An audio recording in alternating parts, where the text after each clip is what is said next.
All right, first things first, Sam, you're a former outlaw motorcycle club member. No, not former. Still there. Still? Well, let me check your Wikipedia then, because your Wikipedia says you're former. If you say you're former, does that cause problems? No, I mean, what you got to remember is I'm not a patch holder, but I'm still affiliated with several bike groups. Okay. You know, just because I found Jesus, that don't mean I should walk away from my brothers. Sure, right, yeah. And so, you know, a lot of them say, we don't need a chaplain, we don't need that. But like the word says, every knee shall bow. Right. You know, and bottom line, there will come a day they're going to plant you in the ground and your family's going to want something nice said over you. And right, yeah. They call in guys like me. Right, yeah. Okay, so that was your former life, though. Yeah, but it still is my life. I got a motorcycle shop on the East Coast, and on the backside of my shop, I have a clubhouse where brothers from all different clubs will stop in when they're traveling. I mean, I live the life of a one-percenter. I love those guys. They're my brothers, you know, and people say, well, there's bad guys in them. There's good and bad in everything. Everything. Yeah, whether you're a preacher, politic, presidents, or who you are, there's good and bad in everybody. Sure. Yeah. All right, so let's talk about the former part of your life that led you to the Lord, your drug addiction, your drug abuse, and that sort of thing. Yeah, I almost got killed. I was in I started using drugs at a very young age. Yeah. I mean, very young. And then I started selling drugs, and then it got selling serious drugs. Then I became a shotgunner. Yeah. I was a hired gun for drug deals, and I was in a bar room one night, almost got killed. And I knew that night I had to change my life. Yeah. And I didn't walk in and give my life to Christ on the spot. It was 2 years later. Right. But I made up my mind that night, I'm done living this life because somebody's going to kill me. Right. And I'm going to die for some stupid reason. Yeah. I mean, if I'm going to die for something, I want it to be worthwhile. Sure. And I walked away from that life of drugs that night, and 2 years later gave my life to Christ. What 2 years in that 2 year period? Yeah. You had that incident that evening at the bar where you realized, listen, one of these days I'm not going to come out of this. I got into a shootout that night, and bullets were flying. People got shot. Yeah. And I almost got killed. Yeah. And I just didn't want to die for no reason. Right. You know. So in the 2 years before you gave your life to Christ, what was that journey like for you? You know, we moved. I knew I had to relocate myself. So we moved 1,000 miles away back to the hometown I was, and my wife started going to church with my mom. And listen, that can be bad, man. I know. That can be bad. But anyways, my wife was a stripper. I mean, so she was in the same world I was in, you know. And she starts going to church with my mom. And for 2 years, she would ask me, Sam, go to church with me, go to church with me. And then it turned into pestering. Then it turned into nagging. Right. And I don't know about you guys here, but in my area, when a woman starts nagging, we got to shut them up. So we just agree with them, and we do what they want, and it shuts them up, you know. So I went to church with her and gave my life to Christ, you know. And one thing I like to make clear to people out there, I didn't give my heart to Jesus Christ. Yeah. And I believe that a lot of pastors, when they give that invitation to the Lord, they say, who wants to give your heart to Jesus? He don't want your heart, man. Yeah. That's the first thing he rips out and puts a new one in. See, I'm still the same Sam Childers as I was 30 years ago. Yeah. I just got a new heart. That's right. all. Yeah. I love it. Yeah. You put a smile on my face, Sam. All right, man. You know, we talked briefly off air. I'm a preacher's kid, and you know, my father's story, aside from the drug running and the shootouts, and maybe there was some of that I don't know of. But it sounds like such a similar story. You know, he had the same issue with drugs, and he was in Vietnam, and he came away from that with all sorts of awful experiences, and he turned to drugs. For someone like myself, and this is you know where our stories differ. I didn't have that down and out story. You know what I mean? Right. I don't have that hitting rock bottom story. Right. And so I got the same sort of peace and calmness in my own life when I turned away from the religion. It was the style and the brand of religion that was being forced on me from my father. The hellfire and brimstone sort of thinking. Right. The old, you know, the Southern evangelist, this traveling Southern evangelist in the tent revivals. Well, to start with, I believe in the tent revivals and everything, but I don't believe in the religion. Yeah. What you got to remember, I'm not a scholar of the Word of God, but I know who hung Jesus on the cross. Right. It was religious people. Yeah. And I think the biggest thing that we can say is I don't think we need to hack on our fathers ever. Right. But I can tell you this much. I'm sure your father's a good man. Yeah. And we need to pray that his heart changes, because it's about compassion. Yeah. It's about mercy. Yeah. It's about forgiveness. And if you can't have compassion, look at when they said to Jesus about the woman that was a prostitute, he started writing in the sand. Yeah. What was he writing? A lot of scholars believe he was writing everyone else's sin. Right. The Bible says we're all without sin. That's right. So even your dad, okay? Yeah. Even my mother, and I think my mom come out of the womb speaking in tongues. Sure, yeah. I don't think she ever sinned. Yeah. But we're all sinners. Yeah. If we covet in, if we get jealous, if we gossip, we're all sinners, And that's where the grace of God comes in, Sam Childers, the machine gun preacher. Tell me what this means, the machine gun preacher. I got the name a number of years ago in South Sudan. I got in the middle of a civil war, and I started building an orphanage. And you would work during the day with a machine gun over your back, in case the war would break out. And people started going by, and they would say, the natives would say, this man has a machine gun. And others would say, he's a preacher. So they started calling me the machine gun preacher. And then another religious person, missionary, wanted to cause me some trouble. So they started hacking on me here in the U.S. And a story came out, this man is not a man of God, he carries a gun. And they titled it Machine Gun Preacher. And I read that story, and God said to me, claim that name. Right. That's your name. Yeah. And I'm going to be very honest with you. The name is a marketing tool. Yeah, sure. It gets people to come out and hear my testimony. Watch the movie about it. And yeah, right. But the main thing that's about my life, about my testimony, is I just share what God has done for me. I'm not pushing it on anyone. Yeah. But if you hear my testimony, you'll walk away. I have atheists walk away and say, there got to be a God. Right. Because when you hear the testimony, it's just it's mind blowing.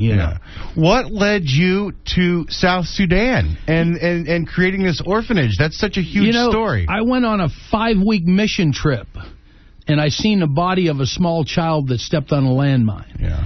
And I knew I could do something. I had no money, and this is one of the things that I share to inspire people around the world. If you feel led to do something, don't be concerned about the money. Right. Get up and do it. Yeah. I started in an orphanage with a mosquito net hanging in a tree. I had no money. None. Yeah. Now there's 6 orphanages. We feed over 4,000 meals a day. We built 4 schools in the last few years, and we're still growing. It's still growing. We've drilled dozens of wells, and it all started with a mosquito net hanging in a tree and no money. That's pretty amazing. And especially in a part of the world where there's brutal attacks happening daily. Yeah, absolutely. South Sudan is in war once again, civil war once again. December 15th, they had the vice president of South Sudan try to pull a coup. But what I tell everyone, we all heard of Darfur. Darfur, sure. There's been fighting going on for years. Joseph Kony 2012. I have a sticker at my house. That's the man that I fought for many years. Yeah. I fought him for over a decade. Kony's the guy who's fighting with the child armies. Yeah, but what you got to remember, Joseph Kony never was the problem. Right. When you look at Darfur, you'll hear about the Janjaweed killing hundreds of thousands, millions of people. They are not the problem. When you hear of South Sudan right now, the vice president tried to cause a coup. He's not the problem. It's the president of Northern Sudan, President Bashir. Yeah. You Google that name, you'll find out that even bin Laden trained in Khartoum under the regime of President Bashir. This man has war crime charges on him, genocide charges on him, the only president to have those charges and still be in office. What I ask America is why? Yeah. And I think when you start Googling his name, you'll be shocked of whose other name comes up with it. Help me out. Obama. Yeah. So they have a long-established relationship? Well, Obama's brother belongs to a very large terrorist group, Islamic terrorist group. He doesn't just belong, he's one of the leaders. Yeah. And you know what, really, I got to ask America, and I'm getting in a lot of trouble with my mouth, but you want to know something? I really don't give a you-know-what. Sure, yeah. Because I'm with you on that one, what Sam. I ask America today is, why did this terrorist leader visit the White House half a dozen times? Yeah. Why? There's a long history of that, too. You got Taliban meeting with Reagan back in the 80s. Yeah. You know? But it's time that this stuff stops. We got to remember what our forefathers fought for. You know, we had good men and women give their life for this country, and now it's all going down to, nothing. You know, this is an argument, and I want to cross you on that one point about this country going downhill, because older people have been saying that in every country, in every generation. Yeah. Everything's always getting worse than the generation before. Yeah. Everyone always says that. That was a theme in Christianity in the church in the 80s when I was growing up. Well, maybe it's time that we just stop talking about it and we change it, man. I like that. It begins with our generation to wise up. You know, I wanted to I was going to run for governor. As a matter of fact, I was... Which state? Pennsylvania. Okay, right. I was in a room full of journalists, and they were asking me all these questions. Sam, we hear you're a gun dealer. We hear you're a diamond dealer. And I made the comment, I said, if you all keep looking for dirt on me, I'm going to run for president. So a journalist calls me and he says, Sam, what qualifies you to run for president? You're an ex-gang member, you're a drug dealer. What qualifies you to run for president? And I thought for a moment and I said, well, I know my birth certificate's real. So anyways, I know that's not funny. I know, I'm sorry. But anyways, I got a real birth certificate, so I should be able to run for president. But anyways, I was going to run for governor, but I'm not in the United States long enough to be governor. So I might be running for senator here over the next year or so. Do it! Yeah. Oh, that'd be great. I'm gonna change the trend, man. I think it's time that we stop spending $200 a month for, barber haircuts. If we're going to have cutbacks, let's begin them on Capitol Hill. Yeah. Let's begin them on Capitol Hill, man. I know. And, suits and everything. Would I wear a suit? Yeah, let's cut the sleeves off of it. I'll wear it. How long do you actually spend in Africa? About 8 months out of the year. Oh my God! Yeah, I live. So that's home. I work in Uganda. I work in Ethiopia and also South Sudan. You got I watch the news. I read every day. Those are dangerous parts of the world. South Sudan is very dangerous right now, but it's a very good country. I love South Sudan. I love the government. I love the new president. Knew the ex-president, that was killed and stuff, John Grang. I knew him very well. Yeah. Very good man. Yeah. Is the Lord calling you back to help kids back here in the States? Absolutely. We do a lot here in the U.S. As a matter of fact, this year we have a charity ride every year during Thunder in the Valley on the East Coast. And this year we're also kicking off a big fundraiser, or it's a big trust fund for a 2-year-old boy that was born with no arms or legs. Oh, my God. So now I have a church on the East Coast in Pennsylvania. We work with kids or youth and also adults with drug addictions and everything. We have a campground at the church. We have a food pantry. I mean, we do a lot here in the U.S.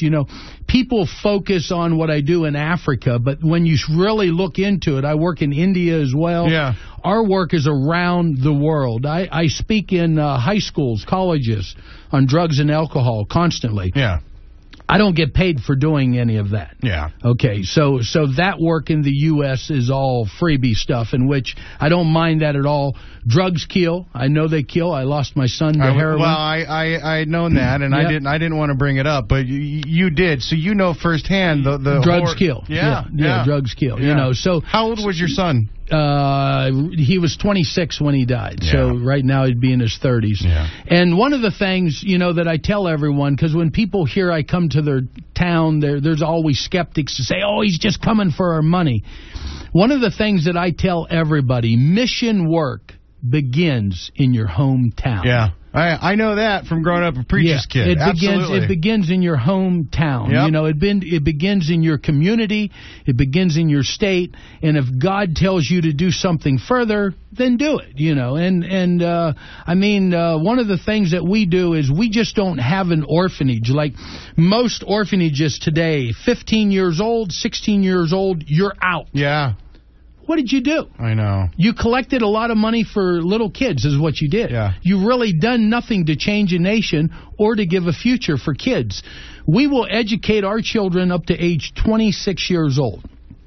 But for me to send you to university, your grades got to be above average. If you don't want to go to university, I got a 1,000-acre farm inside of Uganda that we teach farming, irrigation, and ranching. We got a 6-story building that we're building in Ethiopia that has a bakery, a hair salon, a restaurant, a hotel that teaches you the trades of these businesses. So if you don't want to go to university, if you're like me, not smart enough to go to university, right, at least when you leave us, you got a trade. Yeah. And then you're changing a nation. You're not handing out to a nation. You're not giving out to a nation. You're changing a nation. So what do you have going on this weekend? You teach a man to fish, you feed him for life. Right, absolutely. Yeah. Absolutely. I don't believe in giving fish out, man. Yeah. Sam Childers, the machine gun preacher. All right, you're in town. Yeah, this weekend. This guy over here. Who is this guy over here? That's Tic Tac. How are you? Why are you keeping him in the corner? I know. Did you whip him this morning or what, man? There's another guy over there that sits in an you even must further have, corner. When I come in, he was in the corner shaking. What did you do to him, man? It's the no sleeves that intimidated me. me. What, man? Or what? Or maybe he smoked something bad this morning. No, not this morning. Maybe we shouldn't say that. Okay. All right.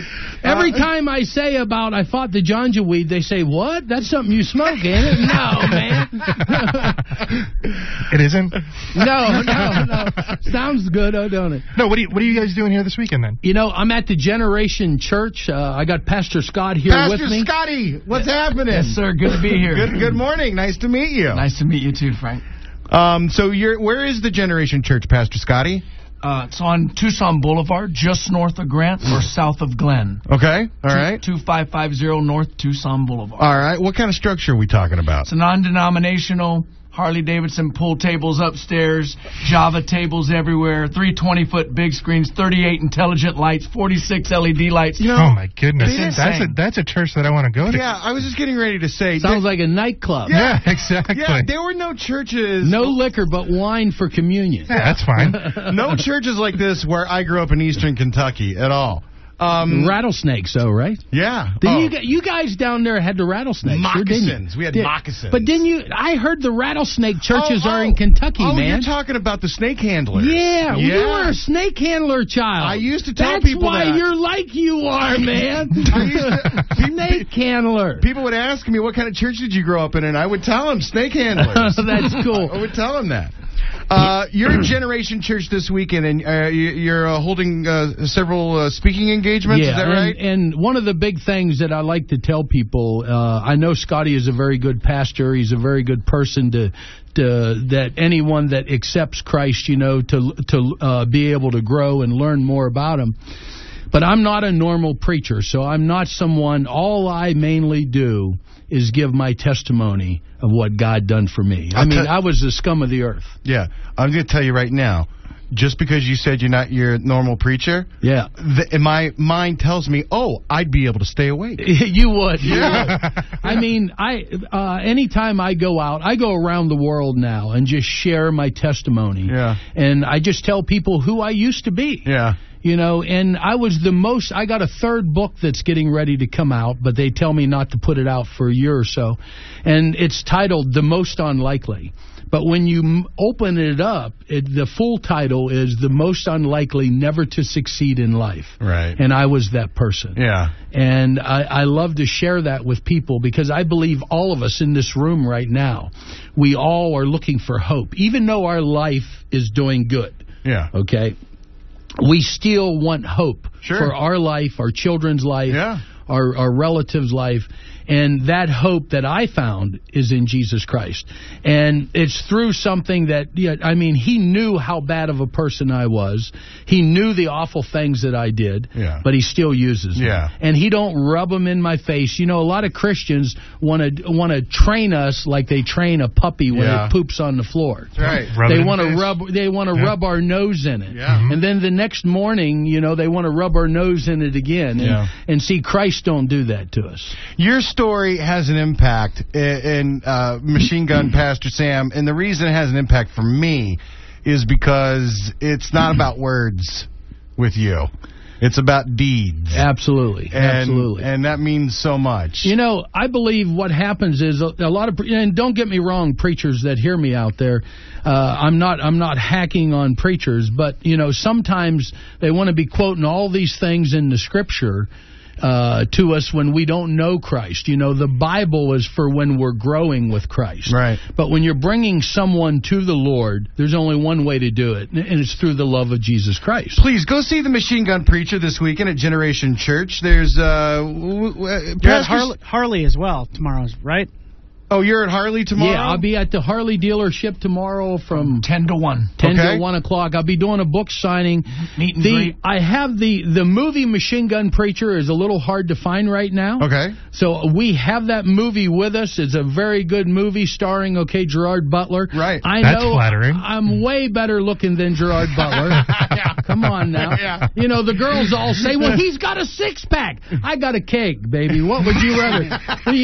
Six-pack, you can't party all night with a six-pack. Come on.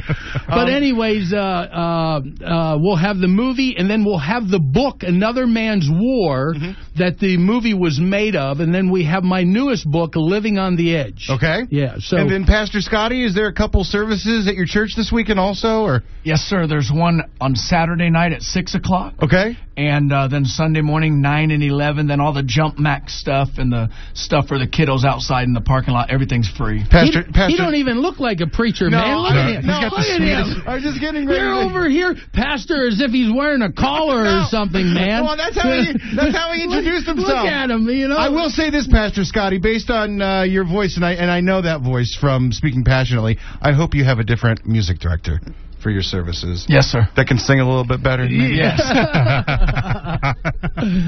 I'll be singing this weekend. Oh, is that right? No, man. You'll be I don't leading want to run hymns? people out. I'll run people to the altar if I start singing in the back of the church. This is the first pastor, by the way, that I would not want to arm wrestle. Yeah, I know, right? Yeah. It's the Machine Gun Preacher, Sam Childers. Go meet him. And then if you want to go online to help me out, Pastor Scotty, with your website. Covenant Generations with an S, church, like marriage covenant. COVENANT, generations with an S.org. I tried to read that word covenant, but it was just coming out covenant. And some people say convent, but it's not a convent. CovenantGenerations.org is the website. It's Yes, the Machine Gun Preacher, Sam Childers. Sir, it was a pleasure to have you Man, here. it was an honor to be here. Thank you, guys. Have a good day. Try not to pick on this guy in the corner too much. Give him a pill or something, man. You give me a pill. All right, Machine Gun Preacher, Sam Childers, thank you. It's 8:50. We'll be right back.